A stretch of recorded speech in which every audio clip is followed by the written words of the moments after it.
locked behind bars. There is nothing but time. Some of us are doing long, extensive time. Sentences And I was sentenced to 39 years. now define A little over 22 years now. their lives. A sentence of 30 to 20 years. It's hard to see the end of their time in the Stillwater prison. You're in your cell 22 hours a day. You get 2 hours of time out of your cell. And just isolation period all day. Ramon Vircher says loved ones' letters make the time go by, a written reminder of a home left behind. Sentences are all these men have. Snail mail. Most people probably don't even communicate like that anymore, but for us, it's important. Those letters mean something to Linnell Martin. I've seen it go from me getting actual obituaries for my loved ones to photocopies. Letters like these ones that Dimitri Harel say are now missing their meaning. They are all convicted murderers, but believe they should still have a connection to the outside. The possibility of that discouraging from people from writing in the first place. Why would I send a letter that is going, or anything to someone that's just going to be destroyed?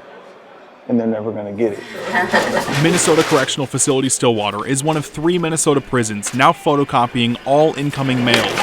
The copies are given to inmates. The originals are destroyed. The problem is some letters were soaked in synthetic drugs, making its way into prison cells. In September, 9 staff members got sick after being exposed to the drugs. In June, a 22-year-old inmate died, possibly because of those drugs. This is a national problem. Paul Schnell is the commissioner of the Department of Corrections. In my role, I have an obligation to keep the 8,000 people that are housed in Minnesota's prisons safe. We want to be focused on rehabilitation. That's our goal. And so when these substances come in, it can divert people's attention back into the very things that got them in prison in the first place. Since January, Schnell says more than 70 prisoners in Minnesota were hospitalized because of these synthetic drugs, often hard to detect. We also made investments in ion scanners. These ion scanners are able to pick up drugs in paper, and that has been a very useful tool. But it also has its limitations and challenges. You can get false positive and false negatives.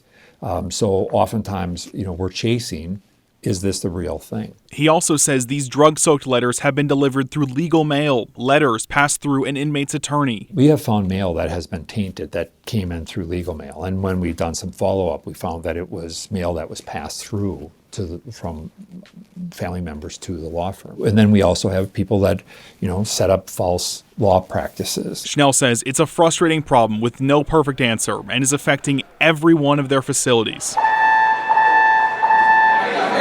Inside Stillwater, inmates say changes to how they get mail adds another layer to the stress they're already experiencing. And it just feels like contradictory because it's another barrier for our family to keep in contact with us, opposed to our mail just coming straight to us.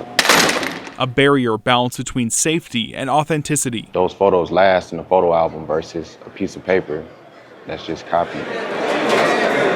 Sentences mark their time. But sentences are not all these men have. When you're in your cell for so long, it's just you don't know if anybody cares.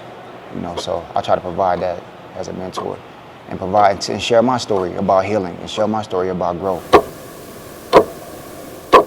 And if we can come together as a community, as incarcerated and mature individuals and staff all working together, I think that that's probably more effective than saying no more mail in the facility.